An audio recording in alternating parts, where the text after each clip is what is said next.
الحمد لله رب العالمين والعاقبة للمتقين ولا عدوان إلا على الظالمين وأشهد أن لا إله إلا الله وحده لا شريك له ولي الصالحين وأشهد أن محمدا عبده ورسوله وصفيه من خلقه وخليله سيد الأولين والآخرين اللهم صل عليه وعلى آله وصحبه ومن اتبعهم بإحسان إلى يوم الدين أما بعد. Mes frères et sœurs, rapidement je rentre dans le vif du sujet. Aujourd'hui j'ai un très grand message à adresser à la jeunesse musulmane. À la jeunesse musulmane. Je parle de la jeunesse musulmane car aujourd'hui malheureusement le constat il est amer. Certes il y a aujourd'hui beaucoup de da'wah, beaucoup de gens qui font des efforts pour appeler Allah subhanahu wa ta'ala. Il y a des instituts, il y a dans les réseaux sociaux, mashallah, des prêcheurs, des imams qui passent des bons messages en langue française. Mais le grand souci, c'est que le train qui va vers le Jahannam, pour appeler un chat, okay, le train qui va en direction de l'enfer et qui est dirigé par Iblis, il est en train de pécher à fond dans notre communauté. À fond. À fond. Il n'a même pas besoin de s'arrêter sur les quais, les gens ils sont en train de rentrer dedans à grande vitesse. Ça m'attriste. Pourquoi? Parce que la jeunesse, c'est l'énergie. La jeunesse, c'est l'énergie et pas que. C'est l'énergie et la raison. Un enfant, il n'a pas encore la raison d'un adulte. Il a de l'énergie. Une personne très âgée, elle a la raison, mais elle n'a plus d'énergie. Le jeune, lui, il a réuni ces deux qualités. Il a la raison et en plus de ça, tabarakallah, il a de l'énergie. Et quand on regarde dans l'histoire, cette religion qu'est l'islam, elle a toujours été soutenue par des jeunes. Ashab Isa alayhi salam. Ceux qui ont cru en Isa alayhi salam, c'était des jeunes. C'était des jeunes. Également quand on regarde Ashab al-Kahf, les gens de la caverne, c'était des jeunes. Innahum fitya amanu bi rabbihim wa zidnahum huda. Pareil pour Yahya alayhi salam, c'était un jeune. Ibrahim alayhi salam, quand il a cassé les statues, ils ont dit Sami'na fatan yadhkuruhum yuqalu lahu Ibrahim. C'était un jeune. Quand on regarde dans l'histoire, ceux qui ont soutenu le message divin, c'était des jeunes. Le prophète alayhi salatu wassalam, il reçoit la révélation, il avait 40 ans. Autour de lui, c'était des jeunes. Abu Bakr radiallahu anhu, il avait environ 37 ans. Omar radiallahu anhu, il avait environ 26 ans. Vous imaginez Omar radiallahu anhu. Omar, le prophète il dit quand il prenait un chemin, le diable en prenait un autre. Également, Uthman ibn Affan, il avait environ 20 ans. Vous imaginez Ali ibn Abi Talib, Sa'd ibn Abi Waqqas, Mus'ab ibn Umayr, ils avaient moins de 20 ans. Ils étaient tous jeunes. Et eux, ils ont pris la responsabilité d'enseigner aux gens quel était le message d'Allah subhanahu wa ta'ala. Comment faire pour trouver le salut le jour du jugement. Et cette responsabilité, elle n'a pas été abandonnée. Alhamdulillah, il y a toujours des gens, à notre époque, qui continuent de prendre cette responsabilité. Mais malheureusement, on les voit de moins en moins nombreux. Et on voit de plus en plus de jeunes prendre d'autres responsabilités. La responsabilité de tenir la drogue dans le quartier. La responsabilité de connaître tous les clips et de suivre tout ce qui bouge sur Netflix. La responsabilité d'être dans tous les réseaux sociaux. La responsabilité d'être connu, d'être une star. Et pour ça, on y met le paquet. Coupe de cheveux, maquillage pour les femmes, même pour des hommes maintenant. Il n'y a plus de différence aujourd'hui. On voit Kullum Khalat. Également, on voit malheureusement énormément de jeunes qui, voilà, ils veulent exister. Ils veulent exister, ils veulent de l'attention, ils veulent de l'amour. Et pour ça, qu'est-ce qu'ils vont faire? Ils vont passer leur vie sur les réseaux sociaux. Allez voir sur Snap. Sur Snap, c'est des jeunes. La plupart, Insta. Et dans d'autres réseaux qui sont super graves, qui sont en train de pousser, comme TikTok. Et malheureusement, ce qui est hyper triste, c'est que les parents sont totalement absents concernant l'éducation des enfants. En réalité, quand on analyse tous ces jeunes, vous savez ce qui leur manque? En numéro 1, des parents. Ce qui leur manque en numéro 1, c'est des parents. Leurs parents ont divorcé avec quoi? Avec les responsabilités qu'ils avaient. Il rentre le soir, il est fatigué du travail. Alors monsieur, il est soit sur son ordi, soit devant la télé, soit autre chose. Et il perd du temps. Il tue son temps. Et il ne sait pas ce qui se passe dans la tête de ses enfants. Il ne sait pas qu'est-ce qu'ils pensent. Il ne sait pas qu'est-ce qu'ils aiment. Il ne sait pas qui ils fréquentent. Il ne sait pas quels sont leurs souhaits et leurs rêves. Il ne sait pas ce qu'ils ont dans leur tête, malheureusement. Il n'y a plus d'échange, il n'y a plus de discussion. Depuis l'existence des réseaux sociaux, Nos familles, malheureusement, pour un grand nombre d'entre elles, se sont décomposées. On est dans la même pièce, chacun il a un smartphone dans sa main, ou une tablette, ou un ordi, ou un écran télévisé. N'est-ce pas? Chacun il est occupé. Et à la fin, qu'est-ce qui se passe? Le mot Allah n'est plus évoqué dans notre vie, alors que c'est ce qui fait revivre les cœurs, de parler d'Allah subhanahu wa ta'ala. Et n'oubliez jamais qu'une vie sans parler d'Allah subhanahu wa ta'ala, sans entretenir son cœur, c'est la pire des vies. C'est une vie pleine d'angoisse, pleine de tristesse, pleine de gêne, pleine de difficultés. Fahbab el-Kiram, quand on regarde aujourd'hui, malheureusement, le constat, il fait flipper. Je parlais avec un jeune. Je lui ai dit, parle-moi un petit peu de la jeunesse aujourd'hui. J'aime bien comme ça avoir les infos, savoir un peu c'est quoi qui traverse aujourd'hui l'esprit de notre jeunesse, tout en sachant que je suis dans les réseaux sociaux, j'ai quand même pas mal d'informations de ce qui se passe. Il me dit, 13-14 ans, ça vend de la cocaïne. Ils ont des armes, ça s'entretue. Ils tuent, ils ne savent même pas pourquoi. Ils vont en prison super tôt. Ils font pleurer leur mère qui va au parloir pour certains. Des blessures super graves dans les familles à cause de ces jeunes irresponsables. Ces jeunes qui ne réfléchissent jamais aux conséquences de leur action. Qui ne voient pas plus loin que le bout de leur nez. Qui ne réfléchissent pas à ce qui se passera après la mort. Lui, le plus important, c'est l'instant T. C'est que maintenant, je fasse beaucoup d'oseille, beaucoup d'argent, ok, que j'écoute du son, parce que d'ailleurs, ce jeune, quand je lui ai dit, dis-moi un peu comment ça se passe, il m'a dit, ces jeunes qui vendent de la drogue, il m'a dit, leur Dieu, tout en sachant que lui aussi, il vend de la drogue, hein, il m'a dit, leur Dieu à ces jeunes, c'est le rap. Et quand on se penche aujourd'hui sur ce qu'écoutent nos jeunes, et beaucoup d'entre eux écoutent du rap, d'accord, eh ben on voit que les messages, ils appellent à la débauche. Les messages appellent à commettre la fornication, à fumer, à mépriser les femmes, à les considérer comme des objets sexuels. Le rap, aujourd'hui, il est écouté à fond. Regardez simplement les chiffres de ces rappeurs sur YouTube. Ils font un clip qui donne des nausées. Les paroles, elles sont super graves, vulgaires. Et c'est des 20-70 millions de vues. Pourquoi? Parce qu'il a insulté la mère d'un tel. Et des fois, tu ne les comprends même pas. Il y en a, il te faut un décodeur pour le comprendre. Il dit des choses, wallah, tu l'écoutes, tu dis, mais c'est quoi ces mots? Ils existent en quelle langue?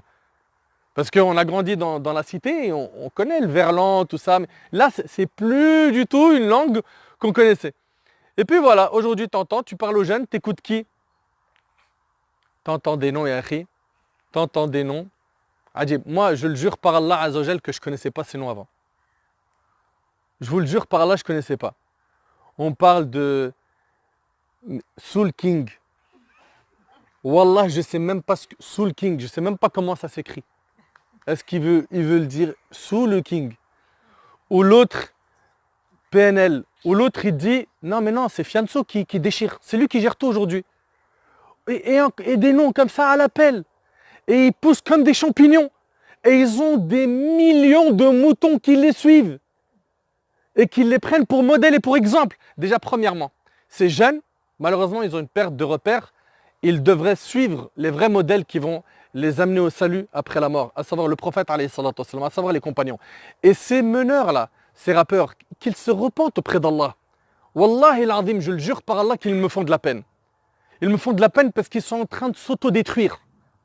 Vous savez, le prophète, il a dit, vous connaissez sûrement le hadith, hein, celui qui indique une bonne action, il en a la même récompense. D'accord? Mais celui qui indique un péché, il a aussi le même péché que ceux qui le font. C'est-à-dire que j'incite quelqu'un à la haine, à la violence, à la vulgarité. À chaque fois que ces personnes-là vont faire ces péchés, c'est dans mon compte de péché également. Si ces gens qui m'ont écouté étaient 5, à chaque fois que ces 5 font ce péché, c'est 5 qui sont dans le compte de mes mauvaises actions. Maintenant, s'ils sont 70 millions, vous imaginez un petit peu la responsabilité qu'ils ont, ces gens-là? Ils amènent les gens vers l'égarement et ils sont contents et ils vivent de cela. Qu'Allah Ta'ala les guide, dites Amin. Qu'Allah Azzawajal les guide et qu'Allah guide nos jeunes qui malheureusement, beaucoup d'entre eux, on dirait, ils n'ont plus de cerveau. Ils écoutent n'importe quoi, n'importe qui. Donc, les jeunes, j'ai 4 messages à vous faire passer. Le premier, pourquoi est-ce que vous existez? Quel est le but de votre création? C'est pour la ibada, n'est-ce pas? On a été créé pour adorer Allah tabaraka wa ta'ala. Allah ta'ala, il a dit وَمَا خَلَقْتُ الْجِنَّ وَالْإِنسِ إِلَّا لِيَعْبُدُونَ. Je n'ai créé les djinns et les hommes que pour qu'ils m'adorent. Très bien. Maintenant une question.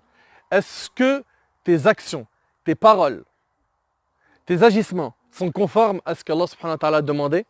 Est-ce que tes pensées, tes envies, tes motivations, tes espoirs, tes douleurs, est-ce que toute ta vie tu l'as dédiée à Allah ta'ala? Tout en sachant qu'Allah tabaraka wa ta'ala il a dit قُلْ إِنَّ صَلَاتِي وَنُسُكِي وَمَحْيَايَ وَمَمَاتِي لِلَّهِ رَبِّ الْعَالَمِينَ. Allah ta'ala a dit, dis, ma prière, mes actes de dévotion, ma vie et ma mort appartiennent à Allah. T'appartiens à Allah. T'appartiens à Allah, tu es un serviteur d'Allah. Ça veut dire quoi? Ça veut dire que le maître, il a demandé des choses, à toi d'obéir. À toi d'obéir au maître, pourquoi? Pour vivre heureux dans cette vie et dans l'autre. Et malheureusement, ces gens-là, ils ont une perte de repère. Ils ont une perte de repère. Et encore une fois, qu'est-ce qui vous rend heureux? Votre cœur, il est rempli de quoi? Quand est-ce que vous êtes bien? Vous fréquentez qui? Vous écoutez quoi? Toutes ces questions, il faut y trouver des réponses. Et c'est pour ça qu'il faut quoi? Un bilan avec soi-même. Et Ahbab il-Karam, retenez une chose. Soyez avec Allah, adorez-le, il sera à vos côtés. Sois donc avec Allah subhanahu wa ta'ala, il sera avec toi. Sois avec Allah, il sera avec toi. Aime-le, il t'aimera. Et de cette manière, tu pourras goûter à une vie paisible. Ça, c'est donc la première des choses que tu dois garder en tête. C'est cette question. Pourquoi est-ce que j'existe? Ça, c'est un. Deux. Dis-moi qui tu fréquentes, je te dirai qui tu es. On connaît ce proverbe, n'est-ce pas? Et le prophète, alayhi salatu wassalam, il a dit Al-mar'u ala dini khalilih. L'homme prend la religion de son ami intime. Que chacun prenne garde à sa fréquentation. Ça veut dire quoi? Ça veut dire que le compagnon accompagne. Le compagnon, soit il t'accompagne dans le bien, soit il t'accompagne dans le mal. Tes amis, ils appellent à quoi? S'ils t'appellent à faire du bien, sache que tôt ou tard, tu finiras par quoi? Par faire du bien. S'ils t'appellent à faire du mal, de toute façon, c'est simple. C'est toi, soit toi tu le tires, soit lui il te tire. Ok? Soit ça sera vers le bien, soit ça sera vers le mal. Et ce qui a provoqué énormément d'égarements dans notre communauté, c'est qu'on ne fréquente pas les bonnes personnes. On ne fréquente pas les gens. Une question, est-ce que ce que tu fréquentes, il te rappelle Allah? Est-ce que ce que tu fréquentes, ils pensent, ils réfléchissent, ils parlent conformément à ce qu'Allah subhanahu wa ta'ala nous a demandé? Est-ce qu'on a une bonne fréquentation ou une mauvaise? Ou est-ce que quand on est avec eux, c'est moquerie, insulte, médisance? Est-ce que quand on est avec eux, on oublie de parler d'Allah? On n'en parle plus et ça devient même tabou. Malheureusement, dans certaines assemblées, quand tu commences à parler d'Allah, tu as des gens qui partent. Il dit, excusez-moi les gars, j'ai un coup de fil. Direct, il a un coup de fil. Ok? Ou j'ai une mission, je reviens les gars. Allergique. C'était Abdullah ibn Mas'ud radiyallahu anhu, il disait, analyse ton cœur dans 3 situations. Quand tu es dans un endroit où on évoque Allah. Est-ce que tu te sens bien ou pas? Quand tu écoutes le Coran, est-ce que tu te sens bien ou pas? Et quand tu es seul, est-ce que tu désobéis à Allah ou pas? Il a dit, si jamais dans ces 3 cas, tu ne trouves pas ton cœur, c'est-à-dire ton cœur il n'est pas réceptif au Coran, au dhikr, et quand tu es seul, que tu es en adoration, en humilité, que tu fais des doigts, etc., que tu t'écartes de la désobéissance, il a dit, invoque Allah qu'il t'accorde un cœur car tu n'en as pas. Car tu n'en as pas. Fahbab il-Karam, ça c'est la deuxième question, il faut y répondre. Et le jour du jugement, Allah Ta'ala il a dit وَيَوْمَ يَعَضُّ الظَّالِمُ عَلَى يَدَيْهِ يقول يا ليتني اتخذت مع الرسول سبيلا يا ويلتى ليتني لم أتخذ فلانا خليلا لقد أضلني عن الذكر بعد إذ جاءني وكان الشيطان للإنسان خذولا. Allah Ta'ala il dit, et le jour où l'injuste se mordra les mains, il dira malheur à moi. Ça c'est le jour du jugement. Allah il nous en parle, c'est écrit dans le Coran. Malheur à moi si seulement j'avais suivi le chemin du messager. Malheur à moi, hélas, si seulement je n'avais pas pris un tel comme ami, il m'a égaré du chemin d'Allah, il m'a égaré du rappel après qu'il me soit parvenu, et le diable déserte l'homme après l'avoir tenté. Donc regardez, subhanallah, est-ce que vous voulez venir le jour du jugement regretter, dire, dommage, j'ai passé mon temps à faire n'importe quoi? Avez-vous oublié qu'Allah Ta'ala il va nous questionner sur la manière dont on a géré notre temps? Vous avez oublié ça? Le prophète alayhi salatu wassalam, il a dit Ikhtanim khams qabla khams. Profite de 5 choses avant 5 autres. Parmi elles, de ta jeunesse avant ta vieillesse. Et dans un autre hadith, le prophète il a dit le fils d'Adam ne fera pas un pas le jour du jugement sans qu'il ne soit questionné sur 4 choses. Parmi elles, sa jeunesse, comment il l'a passée. Qu'est-ce que tu vas répondre à Allah? Ya Allah, dans ma jeunesse, les films, les séries, j'ai tout vu. J'étais au courant de tout. Les matchs, à fond. D'ailleurs, j'étais même un grand pronostiqueur. Ah oui. Ah, j'investissais moi de l'argent dans... Je faisais des paris, hein.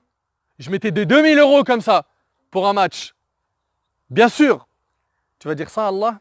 Vous avez oublié que les paris, c'est haram? Et ça se normalise? Vous avez oublié que cet argent-là, il est illicite? Vous avez oublié que le prophète il a dit « Toute chair qui se nourrit de l'illicite, c'est l'enfer qui lui convient le mieux ». Ces gens-là, ils gagnent du haram, ils mangent du haram. Et c'est grave. Et tout le monde cautionne. Tout le monde cautionne.